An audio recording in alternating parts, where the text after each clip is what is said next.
a lantern glowing blue, and a secret no flame should reveal. Welcome to Silent Case Files. I am your host, Pendleton. Tell me where you're tuning in from. Drop a comment and join the trail.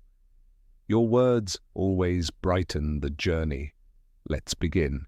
On a raw December morning whose fog came rolling up Marylebone Road like a grey tide, I sat opposite my friend in the familiar lodgings of Baker Street and watched the blue curls from his pipe drift among the chemical retorts upon the mantel.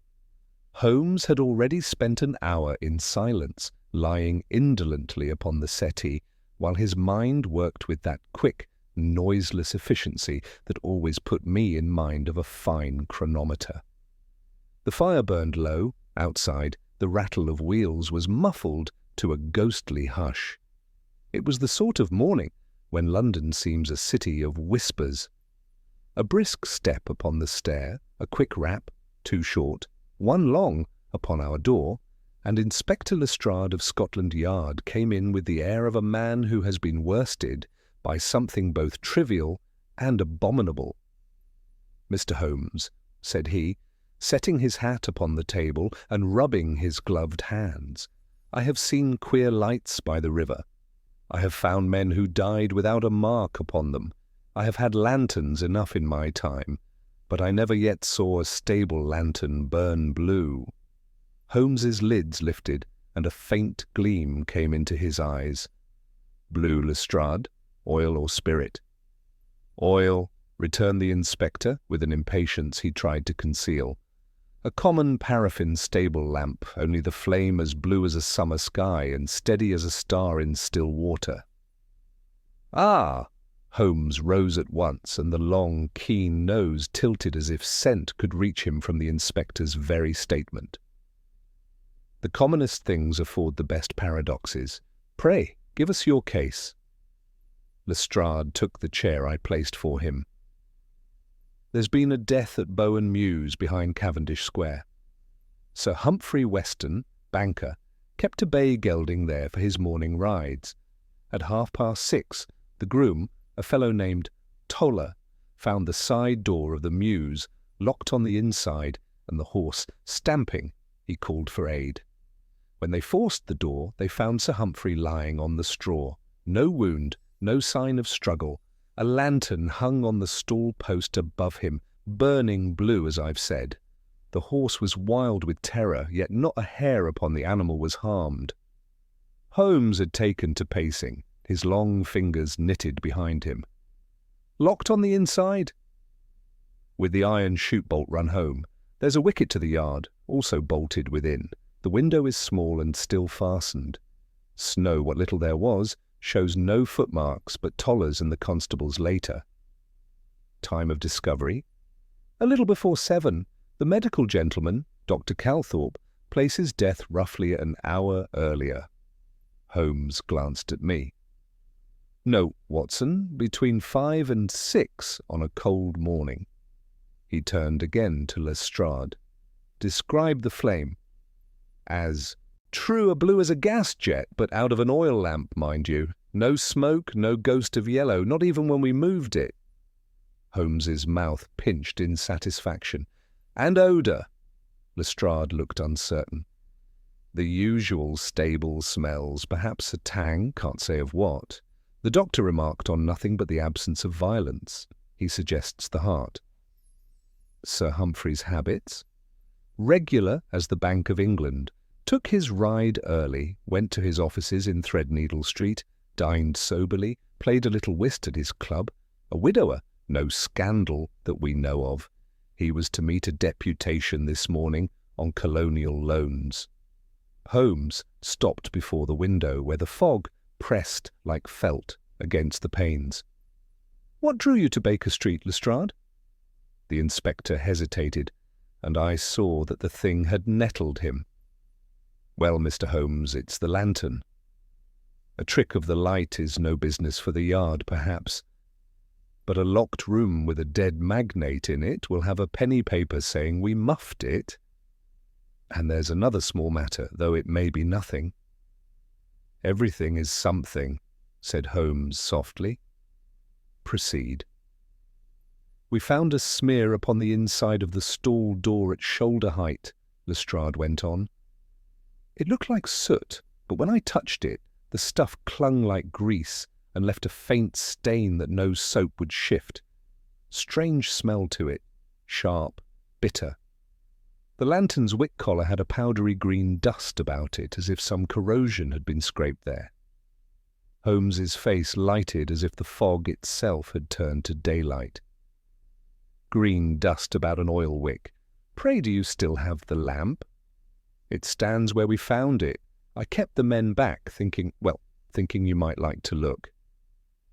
You grow almost subtle, Lestrade, Holmes murmured.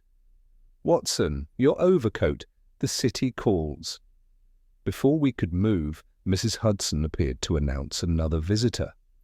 A lady slipped past her into the room, tall, veiled, with the firm carriage of one accustomed to command her circumstances and those around her. She lifted the veil at once, revealing a pale, well-bred face in which anxiety and righteous anger struggled for mastery. "Mr. Holmes," she said, "I am Lady Weston." Holmes inclined his head with grave courtesy. "Pray be seated, madam. We were on the very verge of attending to your late husband's—" "My brother," she corrected swiftly. "Humphrey was my elder brother. I am lately widowed, it is true, but this is a fresher blow. I beg you, for the honour of our name and for justice, discover how he died. The newspapers already prattle of apoplexy. Humphrey was the picture of health." Holmes motioned me to draw her chair nearer the fire. "You shall have our best, Lady Weston. There are aspects here which make me suspect something both ingenious and cruel. Will you tell us, in your own words, what last you saw or heard of Sir Humphrey?" She gathered herself. "He dined with me last evening at Gloucester Place. We spoke of the new colonial loan which he feared would be oversubscribed by adventurers. He left early, saying he would ride at daybreak to clear his head before the Treasury meeting. That was his habit, a quiet morning canter, then to the city.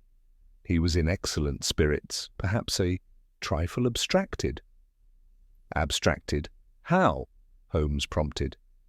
"He had received a note at dinner. He said it was trifling, club business, but he folded it twice and put it in his pocket-book with more care than the matter deserved." "Did you happen to see the hand?" "A man's thick strokes, blotted, no more." "His enemies, if any?" Lady Weston drew herself up. "My brother conducted his affairs with exact probity. Yet in finance, Mr. Holmes, probity breeds enemies of its own. He had lately quarrelled with Mr. Lionel Vesey, a promoter with whom Humphrey refused to deal." "Vesey," Lestrade interjected. "We have had him in view before." Holmes's eyes narrowed. "And within the family?" "None who would harm him," said she quietly. "My nephew, Humphrey's ward, Mr. Edwin Bray, owes him more than I can tell, but the boy's hot-headed. He and his guardian had words last week. Edwin is impressionable." Holmes's glance flicked to me. Hot-headed youth, an unscrupulous promoter, a mysterious note, a locked muse, a blue flame. He tapped his fingers together. "Tell me, Lady Weston, did your brother ever speak of scientific interests?" "Only that he admired the accuracy of instruments," said she, faintly puzzled. "He collected barometers, old ones, and had a queer fondness for those little glass spirits that rise and fall with the weather. He would laugh at me and say that a man who knows the air can make his own fair weather." Holmes smiled, a tight, thin line. "He may have known more of air than was prudent." Lady Weston rose. "If you will come at once, Mr. Holmes." "We go this instant," said he. "Lestrade, keep your men from touching that lamp. Watson, your bag." As we descended to the street, the fog caught at the lamps so that each glimmered like a floating coin. A hansom was whistled, and we drove at a sharp pace towards Cavendish Square. Holmes sat forward, his profile cut like a knife against the carriage's smeared glass, and I knew that the engines of his mind were running hard. "You marked the green dust, Watson?" he said abruptly as our wheels clattered across a grate. "And the blue flame. The one is a consequence of the other. Yet the death, if murder, could be accomplished without a bruise." "You think poison?" I ventured. "I think of air," said he. "Air which burns or will not burn. Air which sustains life or will not. But we must not anticipate. Facts first, theories later." We turned into Bowen Mews, a narrow passage of cobbles and damp brick that seemed always in shadow. A constable saluted. The yard beyond was enclosed with a single window high upon the mews wall.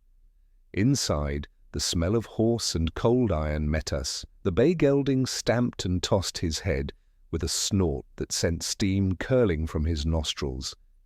Above the nearest stall-post hung the lantern, its flame, to my astonishment, a steady, beautiful blue like a sapphire caught in glass.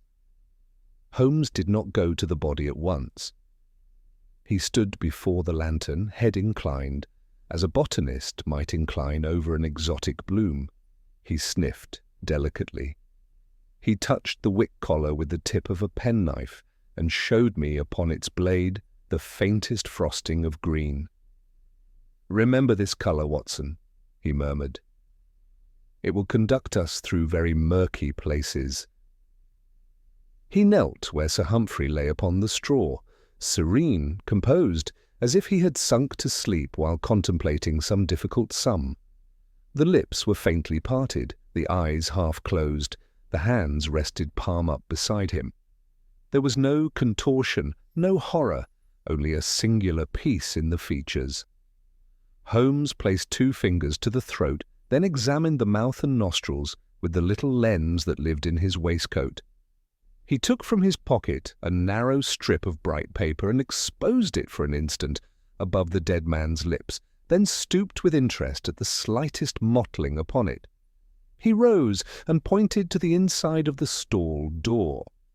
There, at a man's shoulder height, was the smear Lestrade had mentioned, a dark, greasy crescent, as if some hand, fouled with soot, had pressed there in passing. Holmes sniffed it too, winced, and held the finger for me. A curious, sharp odour pricked the sinus, not unlike bitter almonds, but stranger, metallic, a warning to the nerves. "Your doctor said heart," Holmes remarked, without looking round. "He may yet be right. A man's heart stops when the air that feeds it is subtly withdrawn, but let us see what air lived here an hour ago." He moved then to the small window.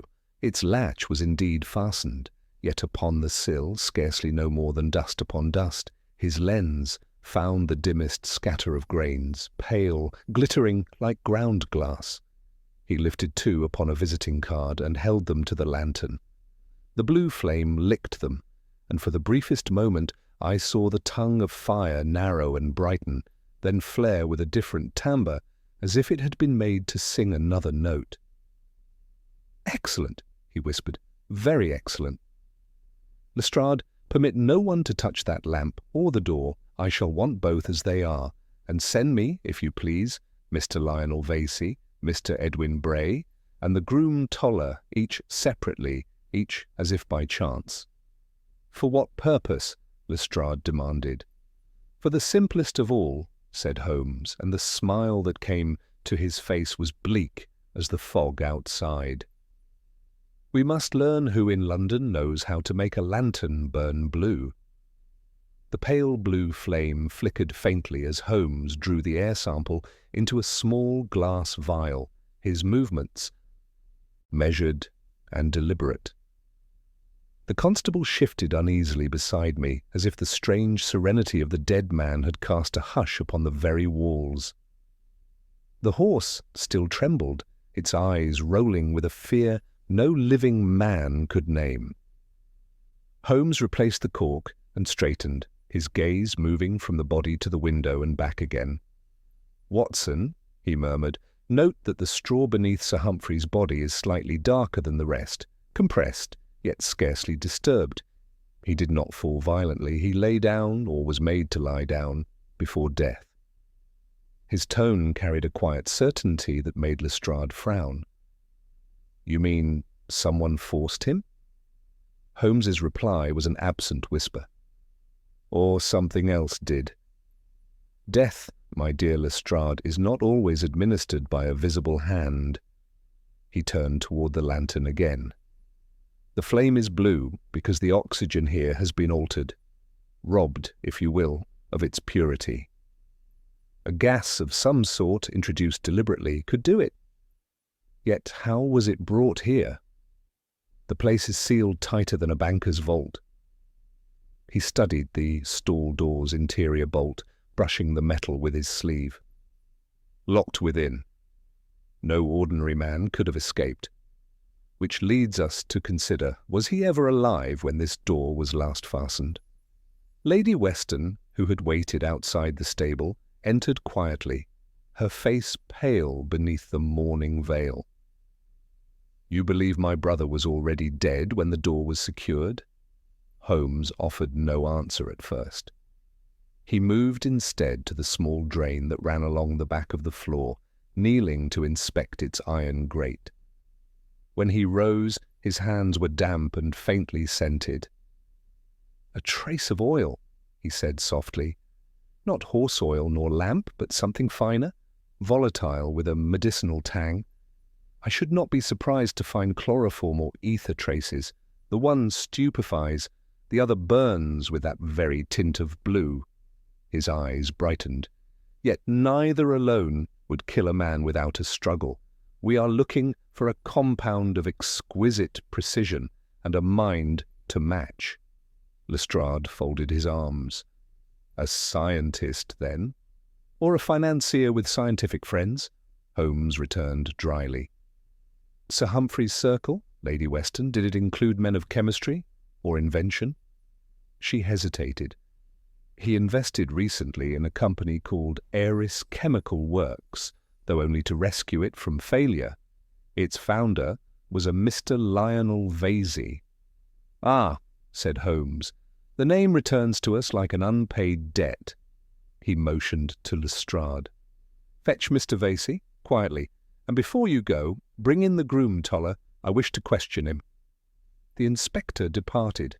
Holmes leaned against the stall, folding his arms, eyes distant. I watched him for several minutes, accustomed to his long silences, until the shuffling of boots announced the groom's arrival. A wiry man with straw in his hair and fear in his eyes. "Toller," Holmes began gently, "you discovered the body?" "Yes, sir. I came in to saddle the horse like always, found the door stuck, called for help. When we broke it, he was there, just as you see." "Had Sir Humphrey shown any distress yesterday? Unusual fatigue, shortness of breath?" "No, sir. Cheerful as ever. He gave me a sovereign on Tuesday for keeping the tack clean." Holmes took a quick step closer. "And did anyone come to the stables last night after you left?"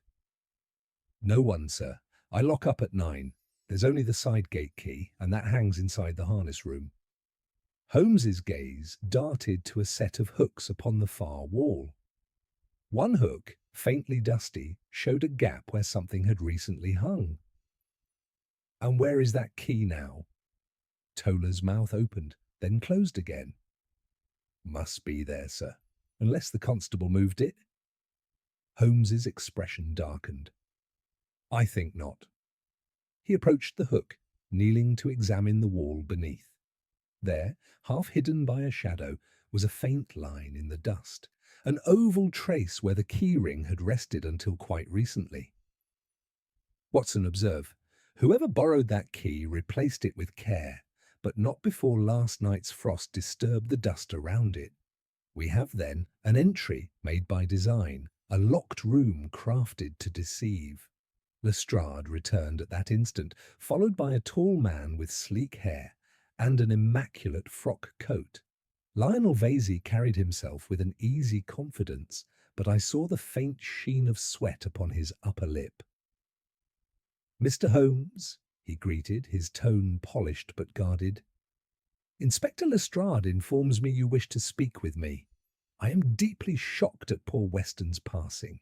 Quite incomprehensible. Holmes's eyes glinted. You have my thanks for attending, Mr. Vesey. You were associated with Sir Humphrey in Eris Chemical Works, were you not? A purely financial arrangement, said Vesey smoothly. He lent capital. I provided expertise. Chemical expertise? Indeed, I am a chemist by training. Holmes smiled thinly. Then perhaps you can enlighten us about this. He gestured toward the lantern.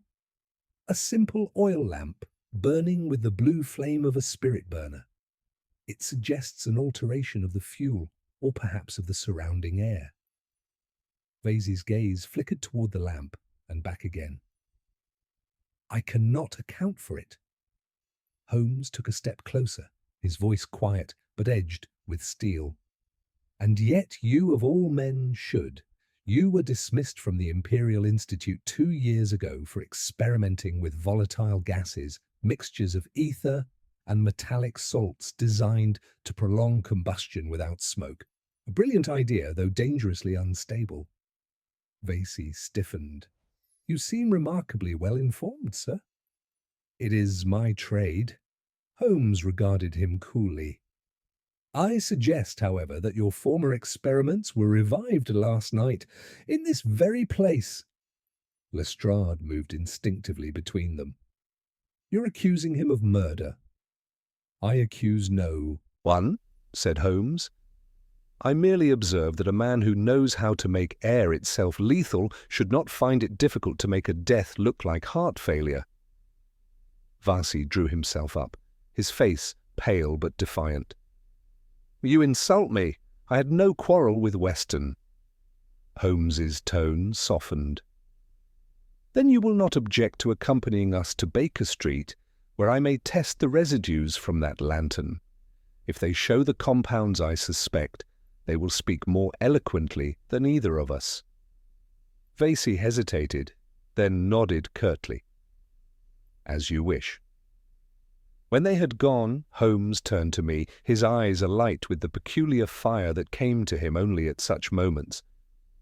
Watson, the chain tightens. A blue flame, a green dust, a missing key, each link forged by the same hand. The only question remaining is whose breath stirred the air of that stable first, the dead man's or his killer's.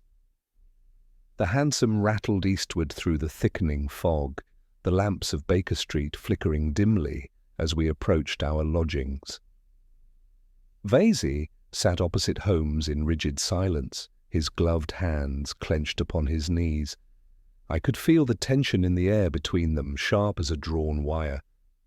Holmes, with that deceptive calm which was the true mask of his intensity, leaned back in the shadowed corner, eyes half closed but watchful. From time to time he murmured a note to himself, or tapped a finger softly against his chin. When at last we drew up before the familiar door, Holmes rose in one graceful motion and gestured our guest forward. After you, Mr. Vesey, there is an experiment I believe will interest you more than any in your former laboratory.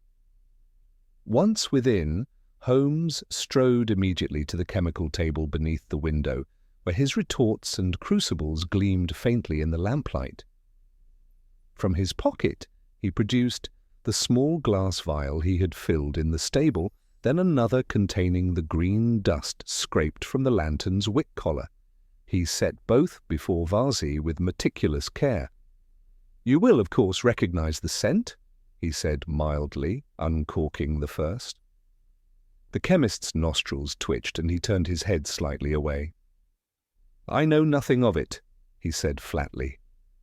"Indeed? Then we shall let the truth speak for itself." Holmes poured a few drops onto a porcelain dish, struck a match, and touched the flame to the residue. Instantly, a clear blue tongue rose, steady and silent, burning without smoke. The light reflected in Holmes's eyes as he watched it die down to a pale ring of ash. "Curious?" he murmured. "An exact replica of the flame in the Mews, you see, Watson, that the reaction is sustained by metallic vapor, copper chloride, I should judge, though with traces of ether. The air becomes thinner, the lungs starve, and the victim sleeps into eternity without pain, a death as neat as any surgeon's knife could grant. Varsi shifted in his chair. You have no proof that I— Holmes raised a hand. Patience, sir. I accuse no man without data, but permit me one or two questions. When Sir Humphrey Weston withdrew his capital from Eris Chemical Works, did it not leave you in considerable debt? Vasey's expression hardened. He withdrew at the worst possible time. His action ruined me. And you bore him resentment? I bore him pity, Mr. Holmes. Pity for a man too blind to grasp genius when it stood before him. Holmes smiled faintly, though I saw the glint of triumph in his gaze. A noble sentiment, particularly when expressed by one whose genius leaves traces of itself on every object it touches. He reached for the magnifying lens upon the table and held it toward Vasey's right cuff. Observe, Watson, the faint green dust clinging to the cloth, identical in hue to that from the lantern. An unfortunate souvenir, Mr. Vasey. Vasey glanced down, saw the stain, and paled. That could have come from any number of— Precisely, said Holmes, from the wick of a lantern handled in Bowen Mews. You see, Lestrade's men will find no prints upon the stall door, but this trace, this most human vanity of a spotless sleeve, will tell a clearer story than any confession. Still, I grant you this much credit. You are a man of science, and such men seldom commit crime without art. Let us then speak as one scientist to another. You devised a mixture capable of altering the combustion of an ordinary flame. You knew it would create an atmosphere toxic, yet outwardly harmless. Sir Humphrey was to test it, perhaps unknowingly, in a closed space. A single breath would suffice. Varsi's lips trembled, though he spoke in a voice low and precise. Your imagination is extraordinary, Mr. Holmes. You could earn fame as a novelist if detection ever tires you. Holmes leaned closer. You flatter me, sir, but the imagination you fear most is that which merely connects facts. For example, this key. He drew from his pocket a small iron object I had not seen him take before. It was recovered from beneath the drain grate behind the stall, a duplicate of the Mews key forged recently. The file marks are fresh. It was dropped, perhaps, when you locked the door behind you and made your exit through the narrow drainage passage, which, though barely sufficient for a man, opens to the alley behind Cavendish Square. Varsi rose abruptly, his chair striking the floor. You have no right, no evidence. Holmes's voice cut him short. Evidence enough to detain you, if not to hang you. But let us suppose for a moment that you are innocent. Would you object to remaining in my company while certain chemical tests are made? If your conscience is clear, time can do you no harm. The man's shoulders sagged. He sank back into the chair, breathing heavily. Do what you please, he muttered. Holmes turned to me. Watson, you will oblige me by noting the results.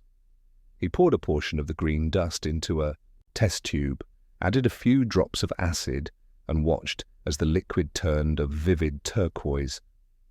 Exactly as I thought. Copper compound stabilized by ether and a trace of arsenic, a vapor denser than air.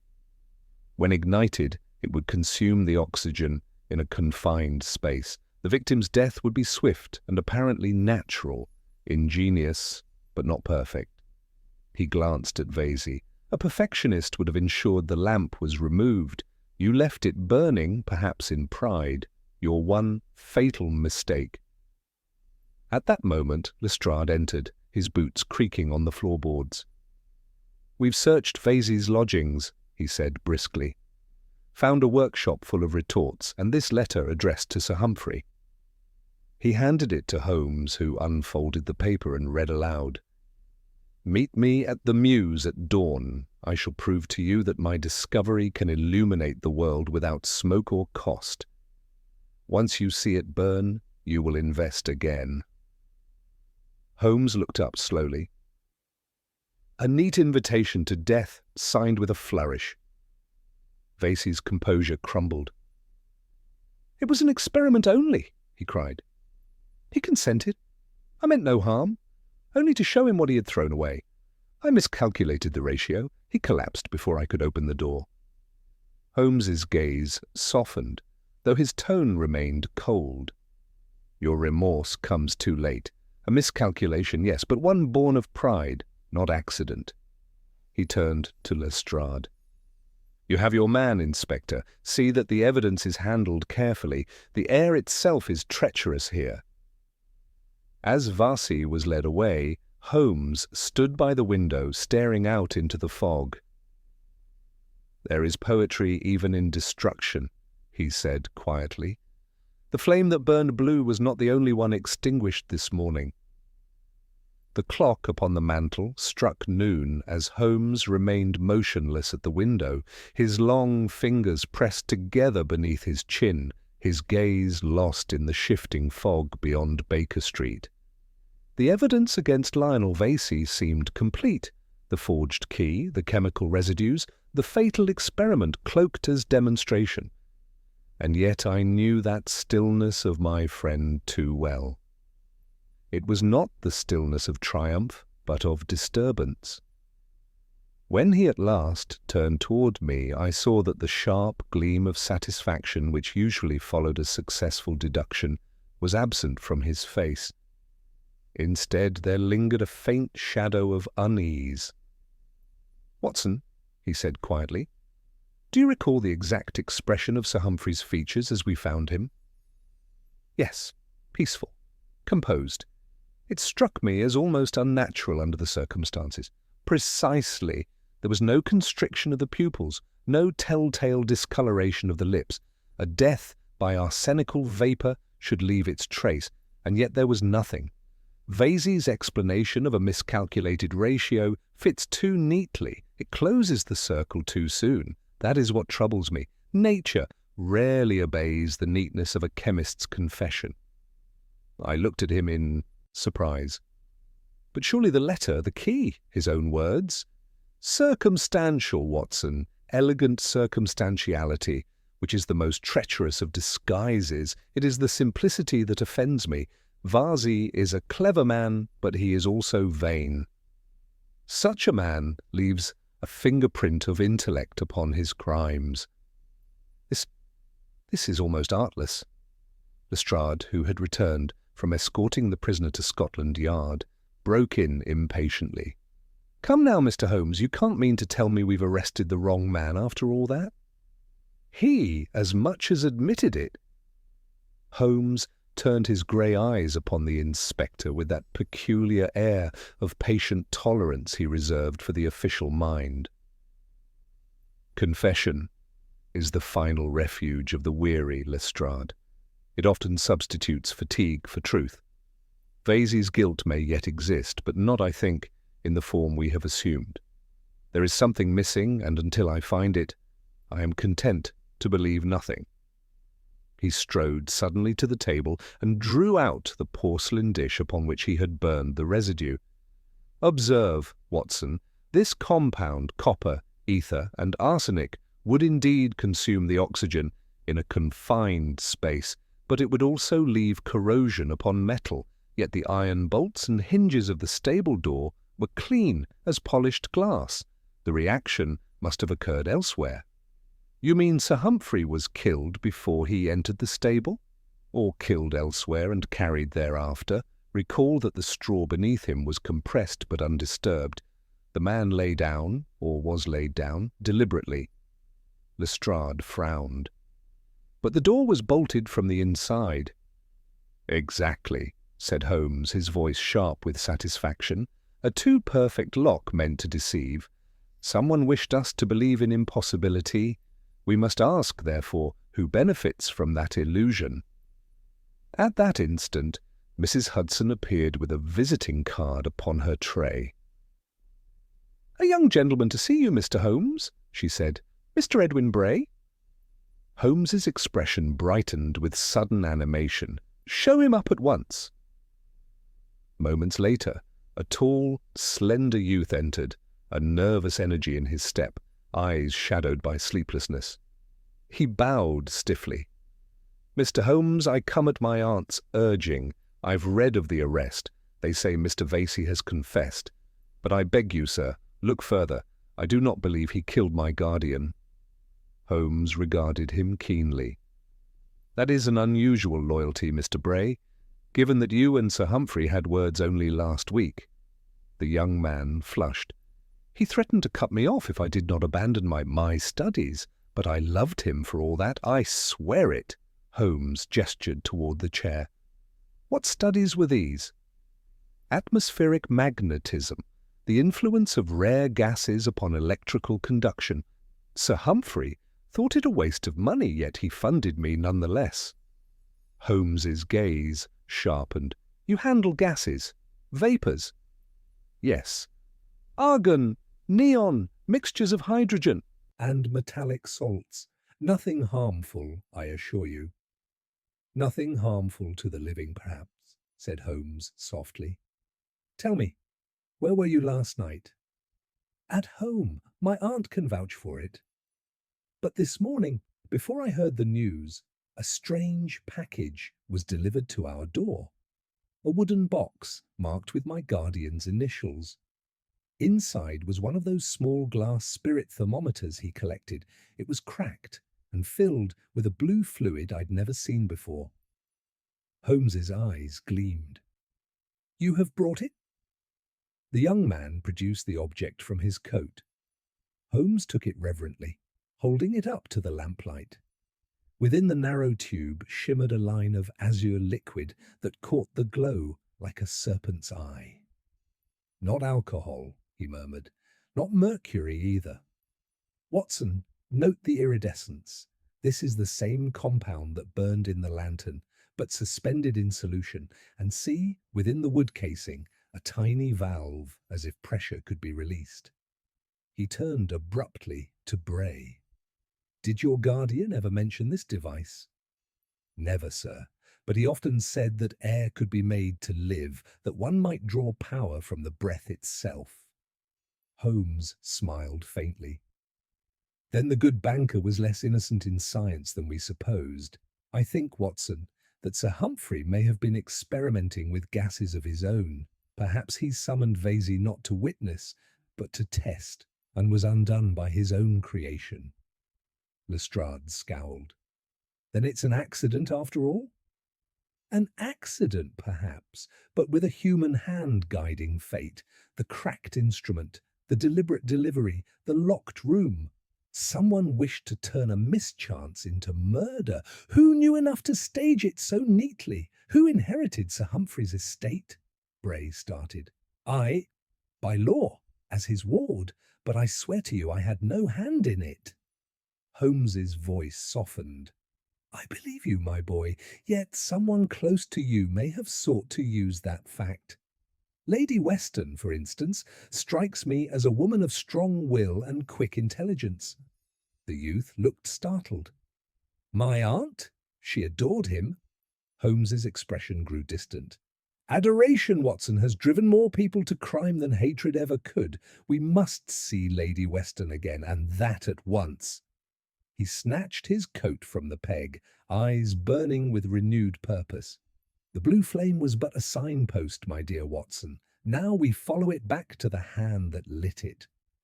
We found Lady Weston in the drawing-room of her Gloucester Place residence, a chamber steeped in the faint odour of violets and polished oak, the heavy curtains drawn against the persistent London fog.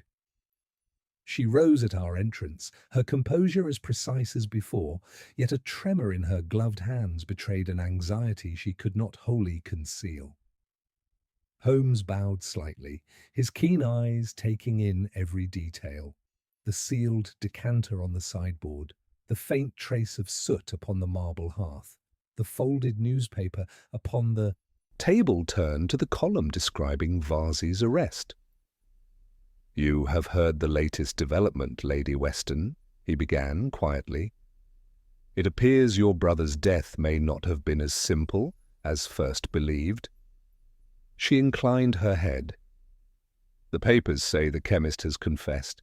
I can think of no punishment that could fit such treachery. My brother was a man of honor." Holmes studied her closely. "You are certain, then, that Mr. Vesey was the only one capable of such a design?" Her eyes flashed. "Who else would benefit by his death? Not I, Mr. Holmes. Humphrey was all I had left of family."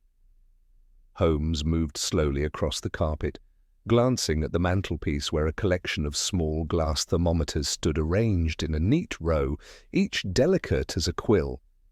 He lifted one, inspecting it through his lens. "A fascinating collection. I had not expected to find a continuation of your brother's peculiar hobby under your roof." She hesitated. "He left them here after a dinner last spring. I thought them harmless trinkets." "Harmless things sometimes bear the weight of tragedy," Holmes murmured. "You will forgive me, Lady Weston, if I seem intrusive. But when you spoke earlier of your brother's abstracted manner at dinner, you mentioned a note he received. Do you still have it?" Her lips parted, but she shook her head. "No, he took it with him. It was found in his pocket, I believe." "Curiously," said Holmes, "it was not. The letter inviting him to the Mews was found among Varsey's papers, not on Sir Humphrey's person. How, then, did he know to meet Varsey at dawn? Unless, of course, he was already expecting to go there." Lady Weston's gaze faltered. "You suggest he planned his own death?" "I suggest," Holmes replied gently, "that someone ensured his plans aligned perfectly with their own. May I see your writing desk?" Startled, she pointed toward the far corner. Holmes approached and lifted a sheaf of correspondence. From one envelope he withdrew a half-written note bearing her hand. He laid it beside the address on the Eris Chemical Works letter Lestrade had retrieved. I saw at once the resemblance, the same decisive slope, the same flourish of the final I. Lady Weston stared at it, stricken. "You think I wrote the letter?" "I think you imitated Mr. Vesey's hand with remarkable accuracy," Holmes said, his tone still even. "But that is not yet accusation. Tell me, why send your brother to the Mews at dawn? Why lure Vesey there as well?" Her eyes filled with sudden, unguarded fury. "Because they ruined him!" she cried. "That wretch Vesey bled him dry with his infernal company, and Humphrey, oh, he would never admit it, never confess he had been deceived. I only meant for Vesey to see his folly, to beg forgiveness. The rest was chance." Holmes's expression did not change, though his voice softened. "And the lantern that burned blue?" She covered her face with her hands. "He loved those cursed experiments. I thought if he saw the flame, he would realize how dangerous it was. I poured a small measure from the cracked thermometer into the lamp to frighten him. I knew it would burn oddly, but I never dreamed it could kill." Holmes stepped closer, his gaze unreadable. "Yet you went to the stable afterward, did you not? You found him already gone, and then bolted the door from within before leaving by the drainage way. You wished to seal your error in silence." She drew a shuddering breath. "I wanted to preserve his dignity. He was so proud, I could not let them call it suicide." Lestrade, who had listened in astonished silence, moved forward. "You've heard her own words, Mr. Holmes. She admits to it plain as day." Holmes lifted a hand to restrain him. "No, Inspector. She admits to folly, not to murder. Her actions were reckless but not malicious. The true danger lay not in her intention, but in the substance itself. Sir Humphrey, in seeking to master the elements, had crafted a vapour that could extinguish life in moments. She merely stirred the sleeping beast. Lady Weston sank into her chair, pale as the fog outside. Then he killed himself? Unwittingly, Holmes answered. He was victim of his own invention. Your attempt to frighten him only completed the tragedy. For a long while, the room was silent, save for the ticking of the clock. At last, Holmes turned to Lestrade. You will, of course, release Vesey at once. The evidence against him was circumstantial and will collapse upon examination. Lady Weston's account, corroborated by the chemical residues in the broken instrument, will explain the rest. Lestrade rubbed his temple. You've a talent for turning the whole affair upside down, Mr. Holmes. Scotland Yard will never forgive you for letting a lady walk free. Let her conscience be punishment enough, said Holmes quietly. The law cannot mend a heart already broken. We left her seated in silence, her face buried in her hands. Outside, the fog had thickened into a pale curtain through which the lamps glowed dimly like dying embers. Holmes hailed a cab and we rode toward Baker Street. For several minutes he spoke not a word, lost in that introspection which always followed a great deduction. At length, as the wheels rattled over the stones, I ventured, You pitied her. He smiled faintly. I neither pity nor condemn Watson. I merely observe that guilt, when born of love, is its own executioner. She will suffer more keenly than any cell could compel. We turned into Baker Street, the familiar outlines of the rooms coming once more into view. Holmes removed his coat and lit his pipe with deliberate calm. It was the blue flame that betrayed the truth, he said. Had she not sought to frighten her brother, she would never have known what danger his curiosity had bred. A case of irony, Watson. The very light that was meant to reveal deceit instead illuminated tragedy. He sank into his armchair, eyes half closed as the smoke curled lazily upward. Write it carefully in your notes, my dear friend. Let it stand as a reminder that even intellect without humility may kindle the flame that consumes itself. Holmes remained silent long after the fire had burned low, the embers pulsing faintly like the remnants of that blue flame which had begun and ended so strange a tragedy. I thought the matter concluded, Vesey freed, Lady Weston broken yet spared, the Mews sealed and the police content, but I knew too well that the absence of peace in Holmes meant something still lay unresolved. At last he stirred, leaning forward with his elbows upon his knees, the smoke from his pipe curling in slow, deliberate rings. Watson, he said at length, does it not strike you as odd that Sir Humphrey's death, which we believed accidental, produced an effect far wider than any private misfortune? I looked up, startled. In what sense? In the sense, my dear fellow, that since his passing, the financial papers have been filled with the wildest rumours. His death has unsettled the market. Certain interests have gained by it, others have collapsed. And curiously enough, all those who profited belong to a single circle, the board of the Colonial Investment Syndicate, of which Sir Humphrey was chairman. I frowned. You think his death may have been planned for more than personal motives? I think, Holmes said gravely, that accidents rarely coincide with fortune's timetable so neatly.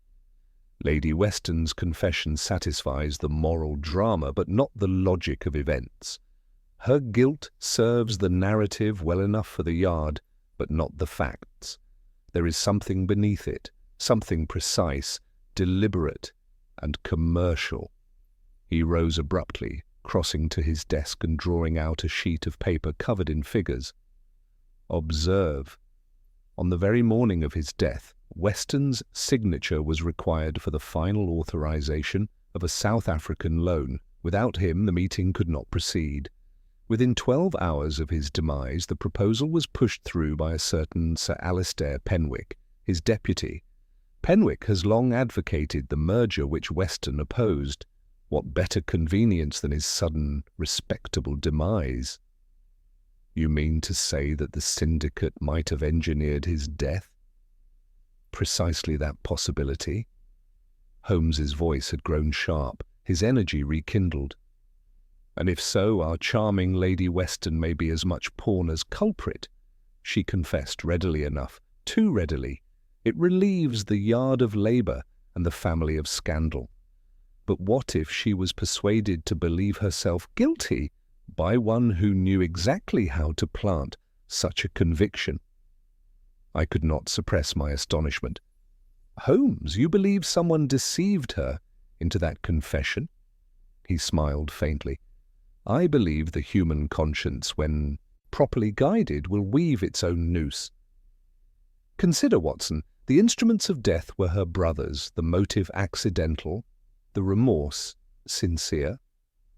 All that was required was a whisper, a suggestion placed in the right ear at the right hour. She believes she poured the compound into the lantern. But what if the lantern was already prepared before her hand touched it? A knock came at the door. Mrs. Hudson entered, announcing Inspector Lestrade. The little man looked weary but satisfied, his fingers stained with ink.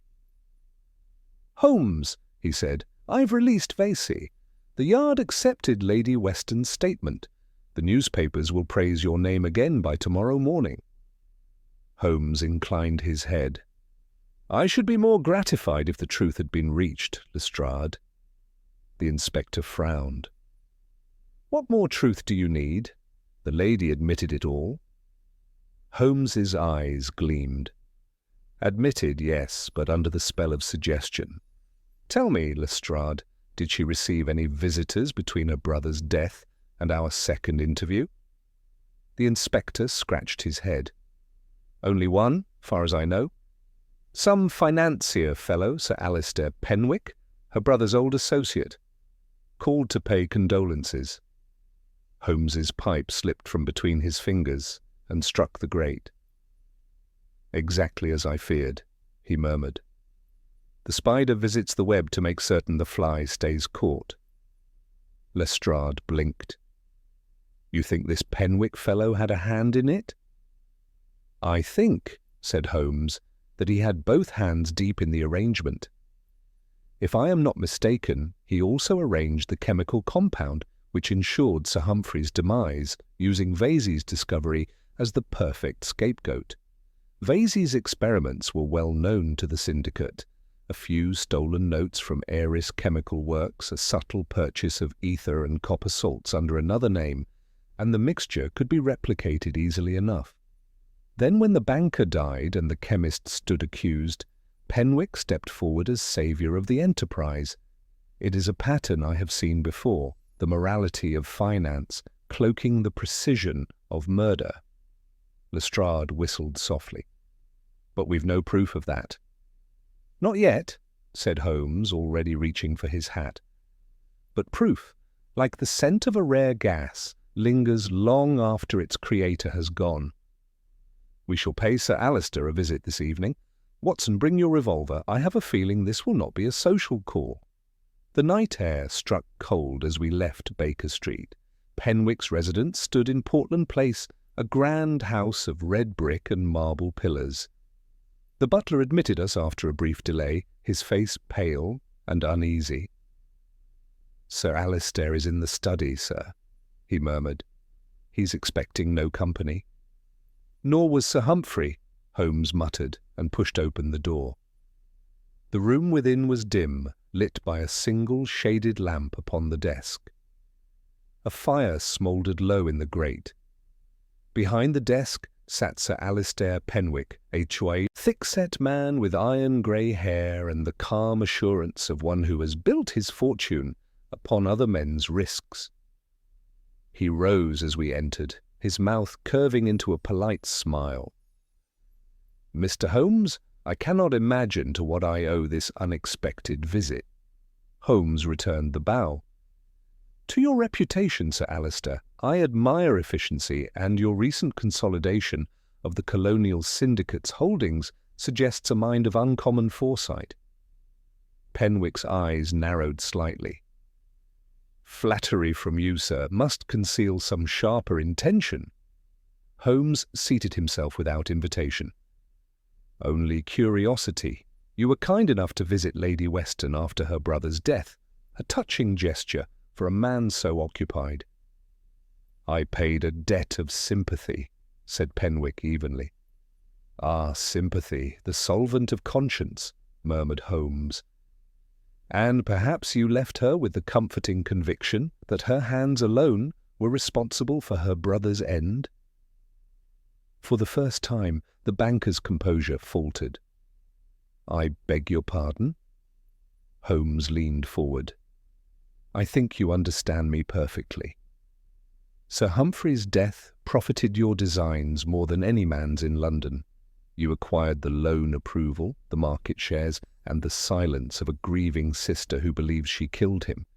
It is a flawless arrangement, save for one oversight: the residue of your own chemical upon the wick collar, identical to that used in Eris's private experiments. The sample I took from the stable will prove it, for it bears traces of a stabilizing agent that Vasey never employed. Only one chemist in England does, your own nephew, Arthur Penwick, who manages your industrial patents." The colour drained from Penwick's face. "You are bluffing." Holmes rose, his voice calm but edged with iron. "At dawn tomorrow, Sir Alistair, we shall see whether bluff or truth holds the stronger flame." Sir Alistair's face hardened to granite as Holmes's final words faded into the hush of the study. For a long moment only the soft ticking of the mantel clock filled the air. Then he smiled, a cold, deliberate expression that never reached his eyes. "You are a bold man, Mr. Holmes. Few would walk into another's home and accuse him of murder." Holmes regarded him with the detached calm of a surgeon studying a specimen. "I accuse no one. I merely suggest that circumstances have aligned too conveniently around your advantage.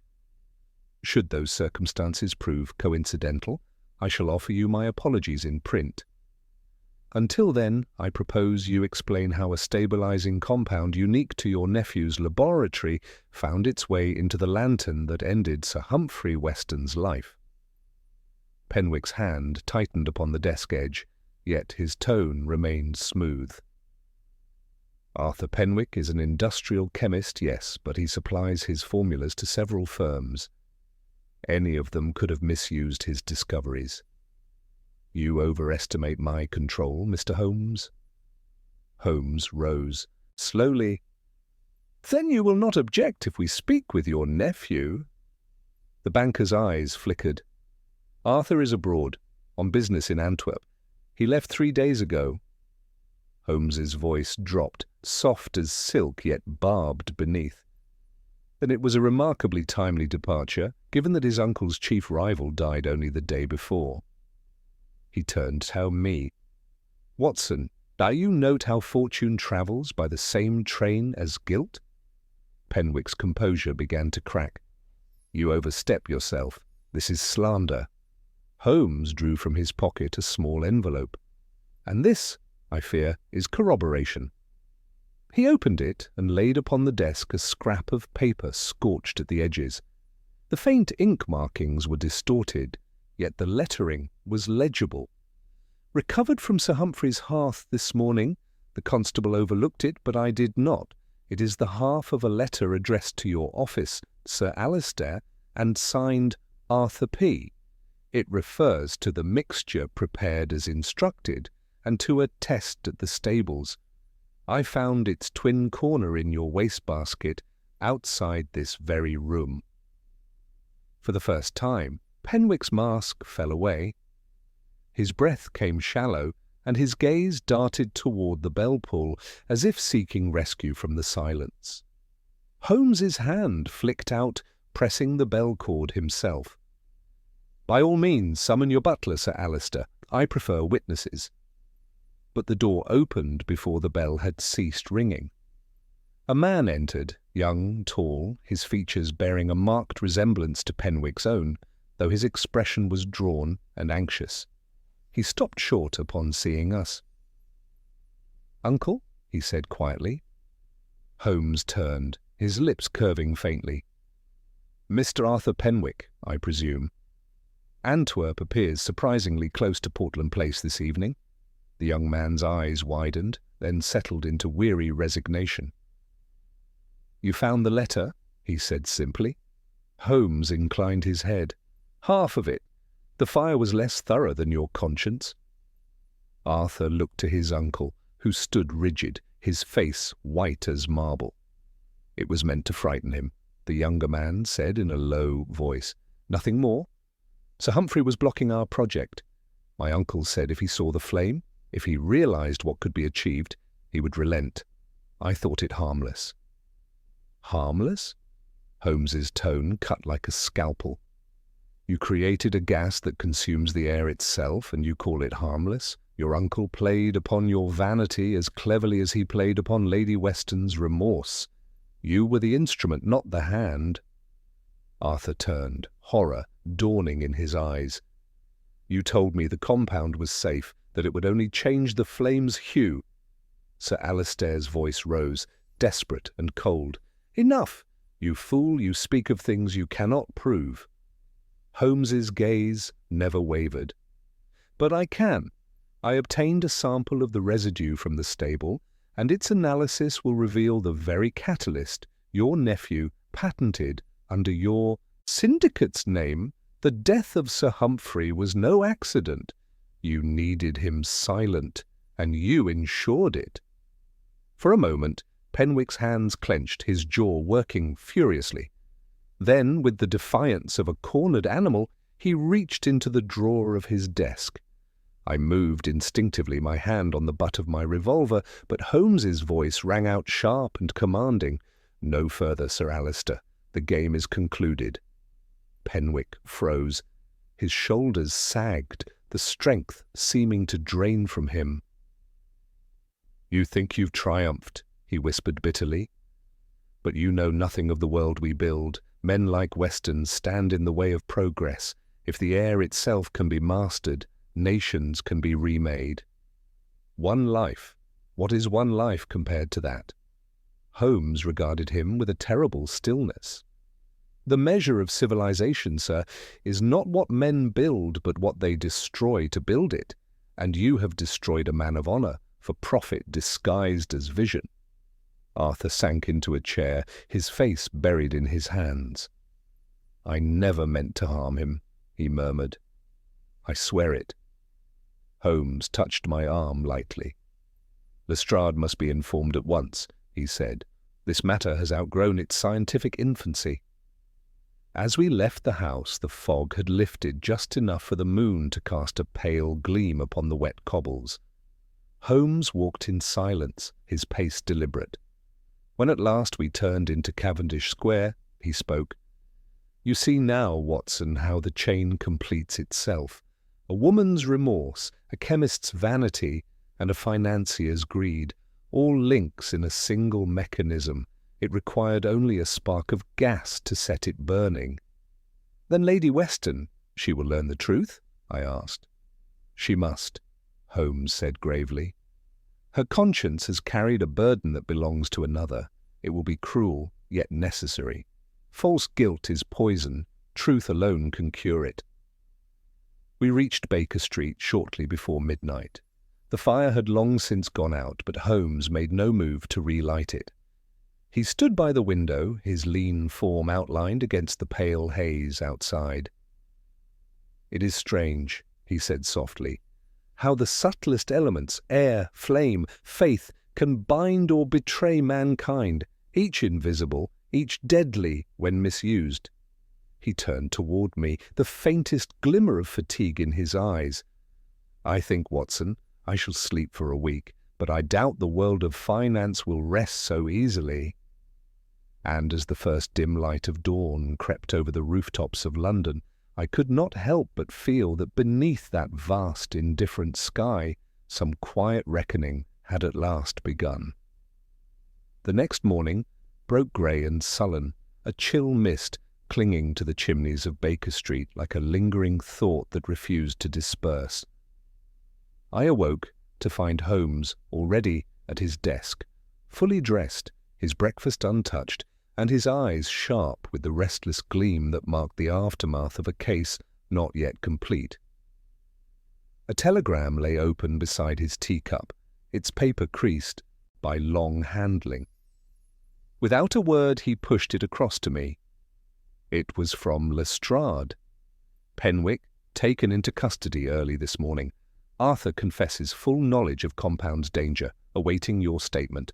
Public outcry growing. Press demands clarity on motive. I looked up. Then justice has been served at last, I said, but Holmes only shook his head slowly.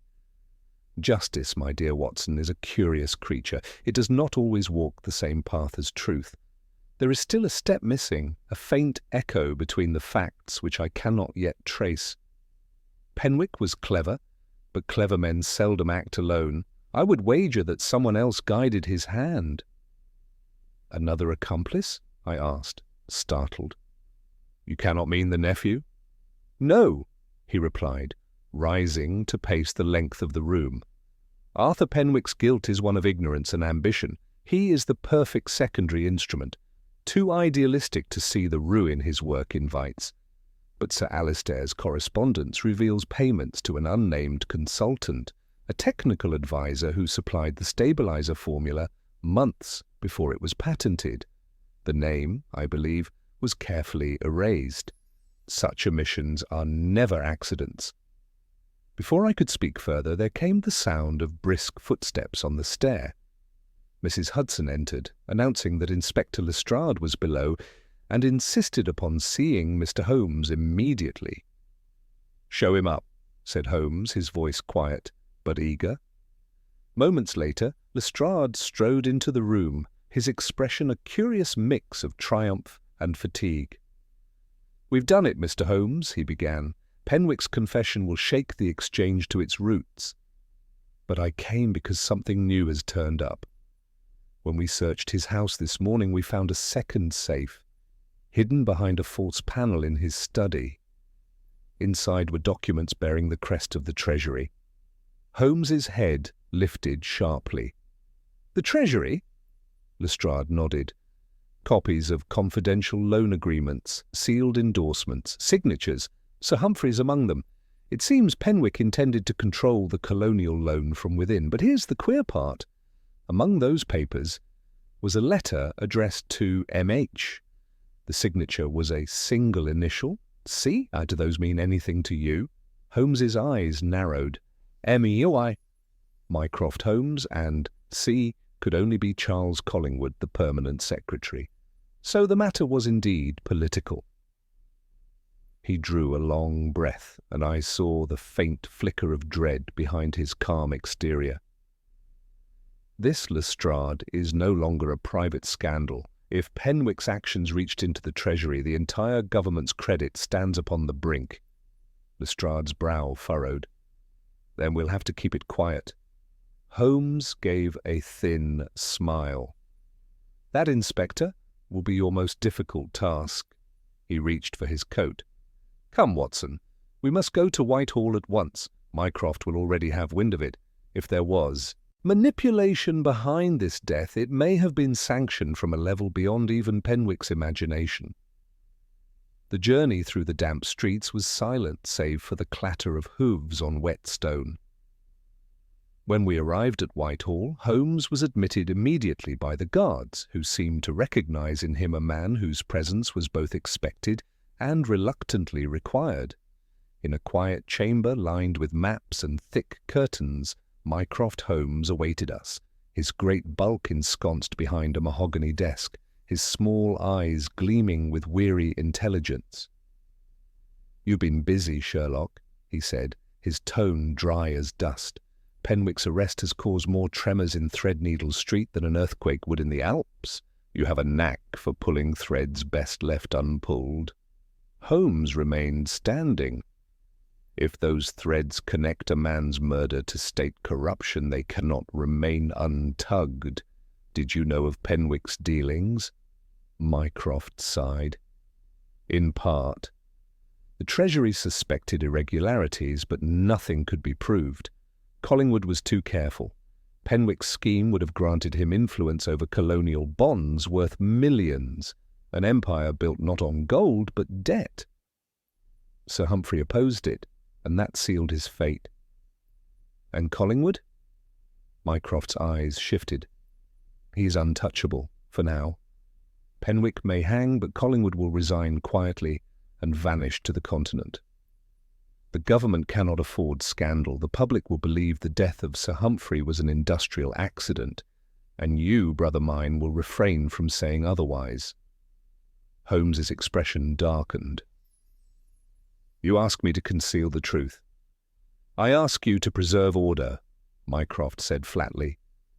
You have solved the puzzle, Sherlock. Leave the pieces where they lie. For a long moment, the brothers regarded one another in silence. I felt an almost physical tension between them, the cold logic of power against the moral fire of intellect. Then Holmes turned away, his voice low but cutting. When reason becomes servant to expedience, truth dies by suffocation, not by flame. We left Whitehall without another word. The fog had thickened again, and the gas lamps blurred into halos of dim gold. Holmes walked quickly, his coat collar turned high, his silence heavier than any speech. At last he said, "Do you see, Watson? The murder of one man has revealed the disease of a nation. Penwick was no more than a symptom, a man who mistook avarice for progress. Behind him stands a world content to profit from silence." That evening, back at Baker Street, he stood before the window, watching the darkness gather over London. I sat quietly nearby, unwilling to intrude upon his thoughts. When he finally spoke, his voice was almost a whisper. There will be no headlines, no applause.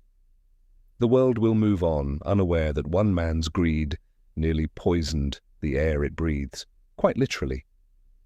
Yet perhaps it is better so. Some truths, when Loosed, consume the oxygen of faith itself. He turned, the firelight catching the fine lines about his eyes. Still, write it, Watson, write it all.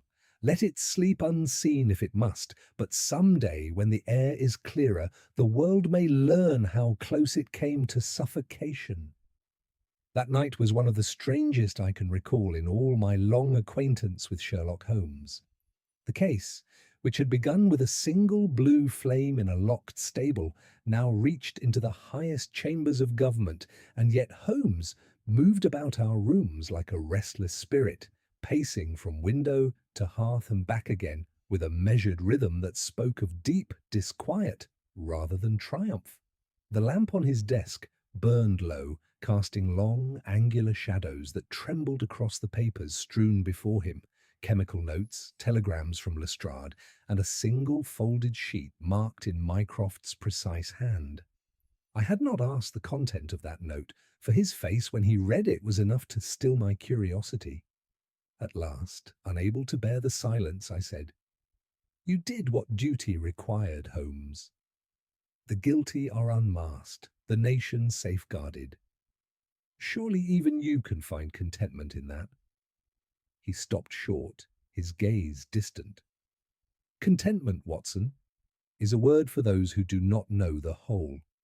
Mycroft has secured the official conclusion, Penwick the sole villain, Arthur the unwitting accomplice, the Treasury exonerated. Yet there remains a loose thread, faint but persistent. It whispers of something unfinished. I leaned forward. What thread? Holmes's hand brushed over a small glass vial upon the desk, the last remnant of the mysterious compound that had burned with that spectral hue. "This," he said softly. The stabilizer compound used in the lantern was not wholly synthetic. There was an organic element, a trace that no industrial process could have introduced.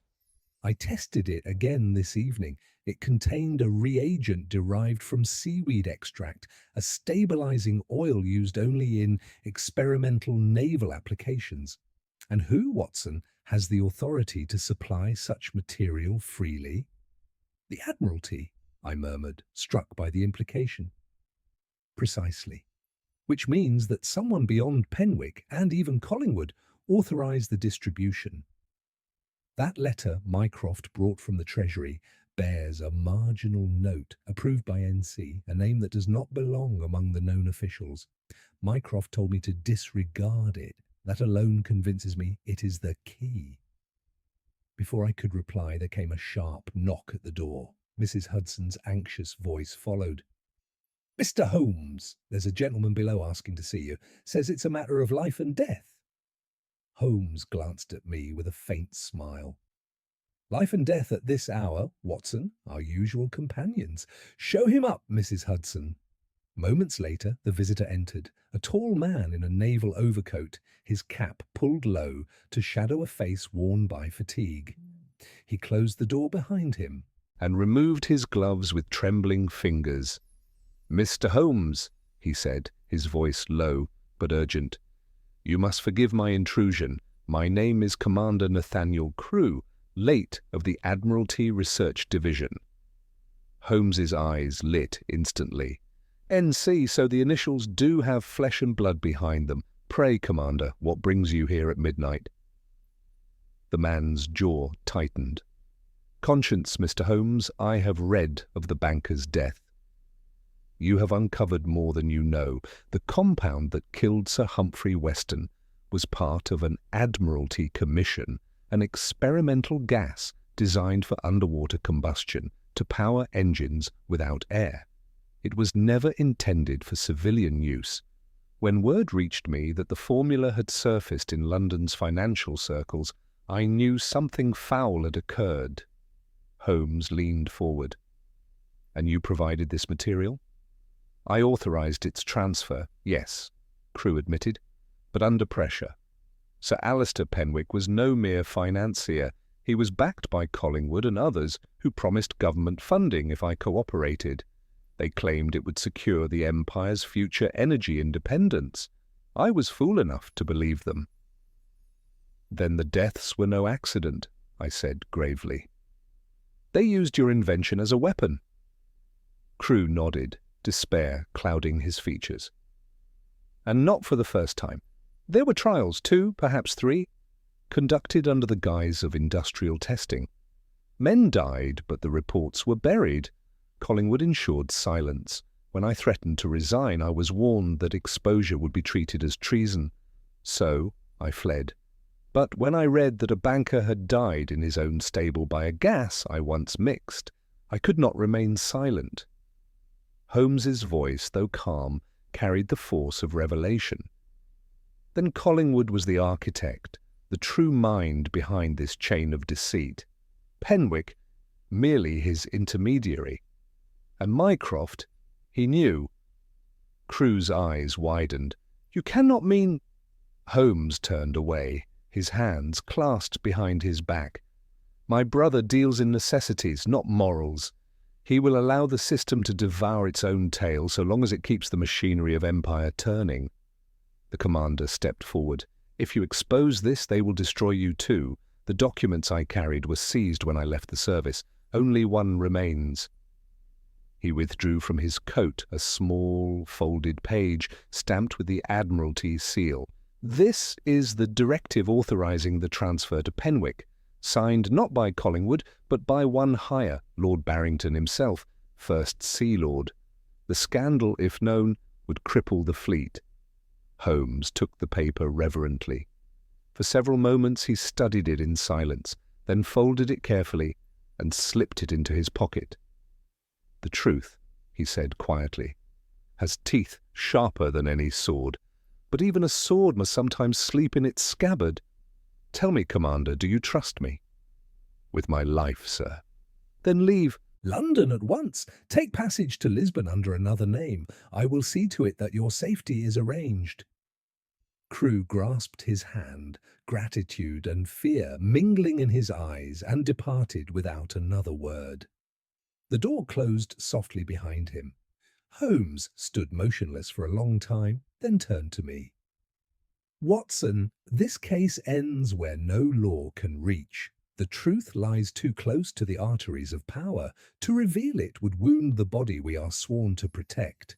Yet concealment, too, is poison. I must find a balance between the two." He sank into his chair, the lines of fatigue deepening around his mouth. "You will write it, as before," he said softly. "Write every detail, but lock it away until the day comes when England is strong enough to bear the sight of her own reflection." The lamplight flickered as the dawn crept pale and uncertain through the mist. Holmes looked toward it, his expression unreadable. "The blue flame, Watson, remember it. It burned pure, beautiful, and deadly, a fitting emblem for our times." The day that followed was given to arrangements which, though devoid of chase or clamour, demanded a delicacy of hand which suited Holmes better than applause. He rose early, wrote 3 letters in his fine angular script, and sealed them with a drop of wax as blue as the memory of that fatal flame.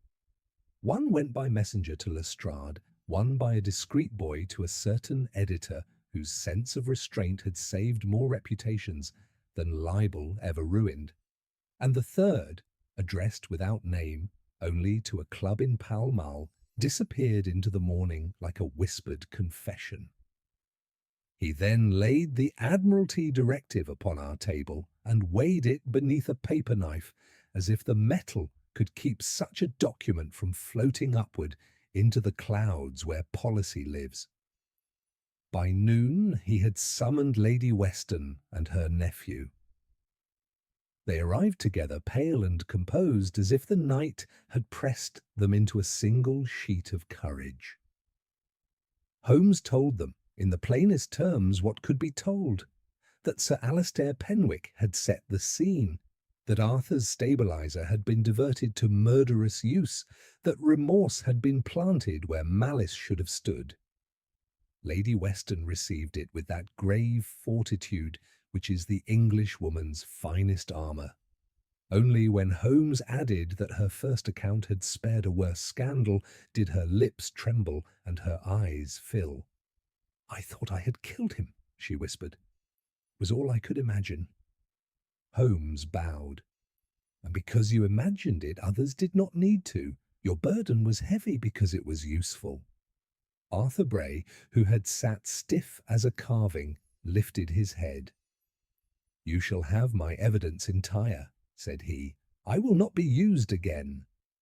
"Then say exactly what you did," Holmes returned, "and no more.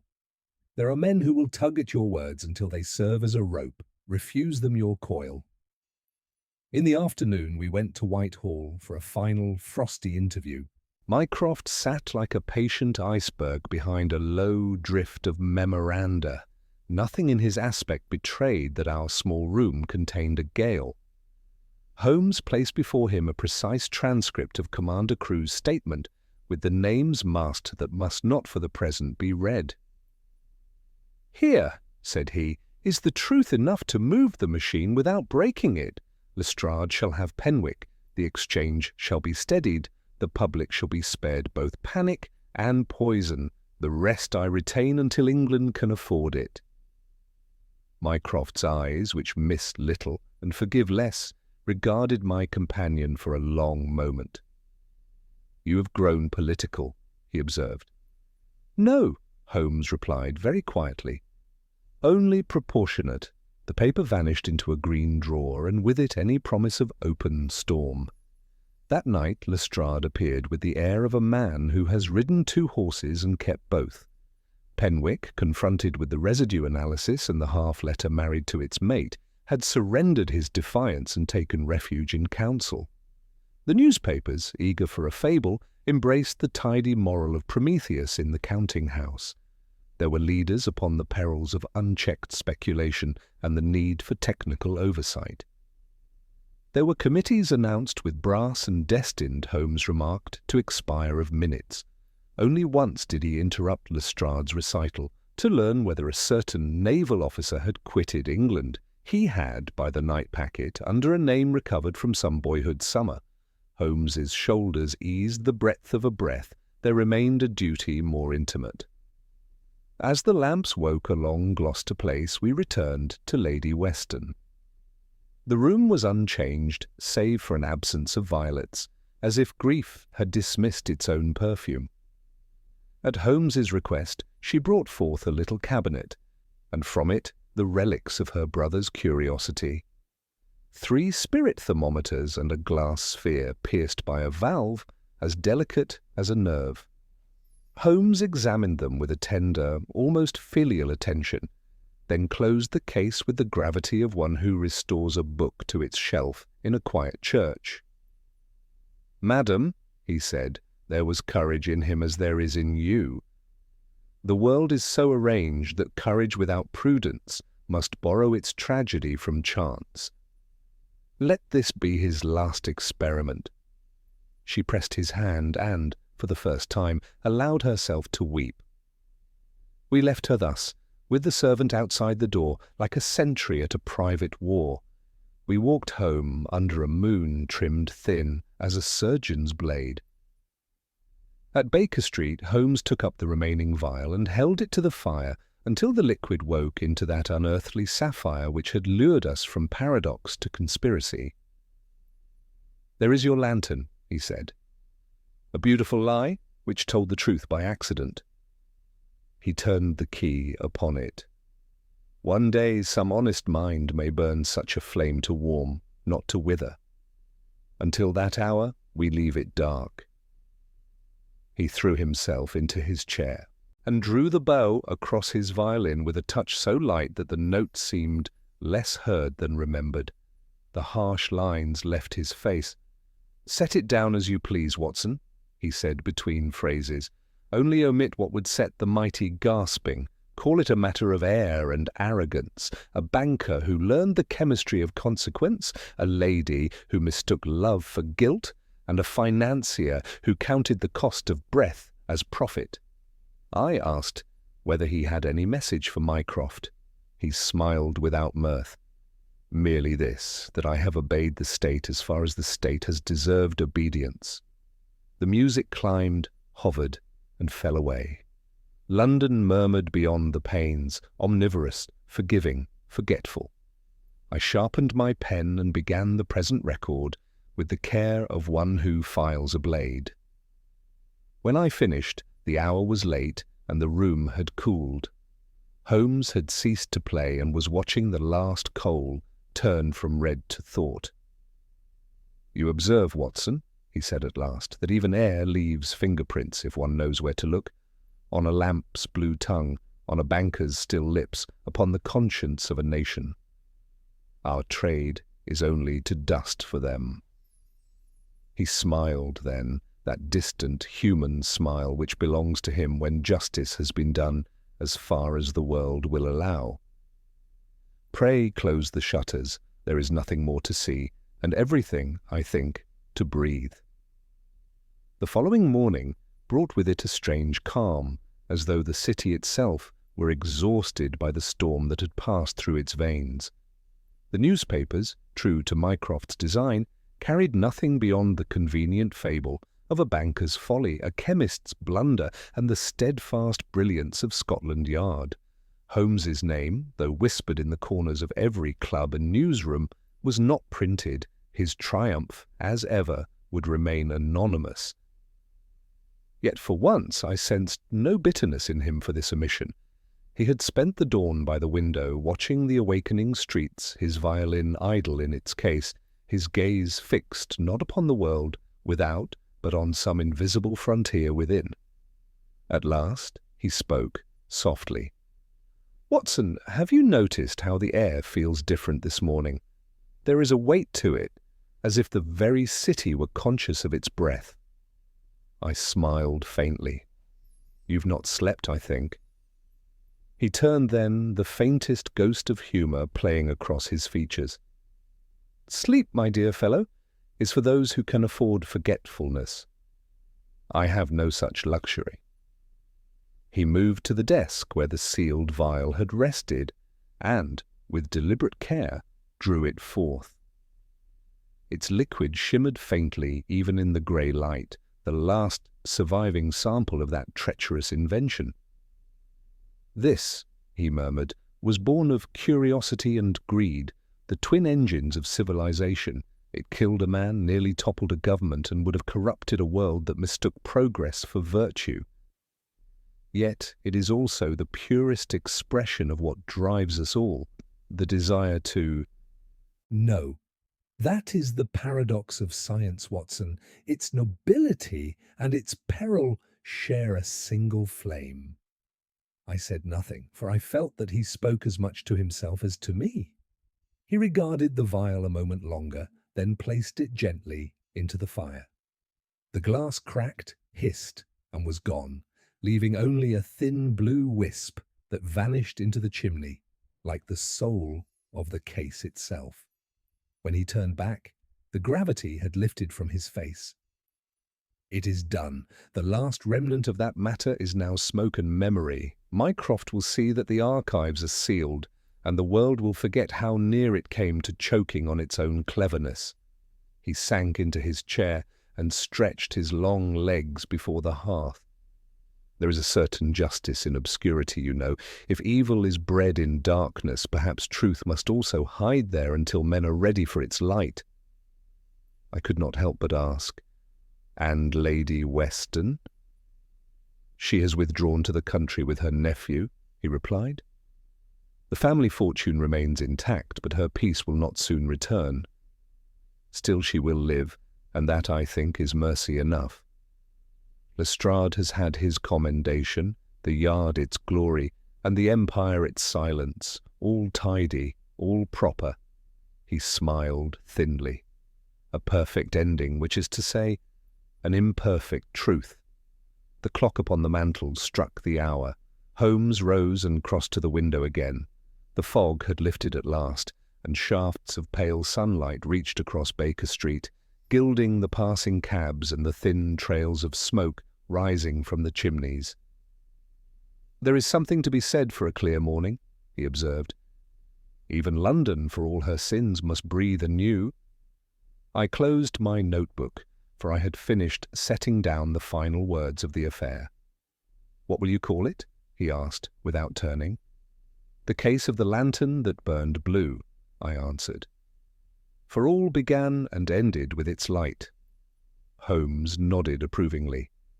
"An apt title, though it deceives in the way all good titles must. Readers will think of mystery, not of consequence. Leave them that comfort, Watson. Let them believe the world can still be explained by a single lamp in the dark." He took up his pipe, lit it, and the familiar scent of tobacco filled the room. "You see, my friend," he said quietly, "the true crime was not murder, but the theft of conscience. Penwick's sin, Collingwood's silence, the Admiralty's ambition, they were all but reflections of the same vanity that drives men to call dominion progress. But the world will not change for being told. It must stumble into its lessons as it has always done, by burning its fingers." He turned then with that quick, piercing glance that always seemed to read my very pulse. "You and I, Watson, are but chroniclers of its missteps. Yet I fancy that for all its folly, mankind is worth observing still." I smiled. "Until the next misstep, then?" "Until the next," he agreed. And with that, he sank once more into his chair, the smoke rising in calm spirals above him, while outside the city began its endless hum of commerce and chance. To any passer-by, 221B Baker Street was as ordinary as ever, a quiet dwelling above the bustle of London.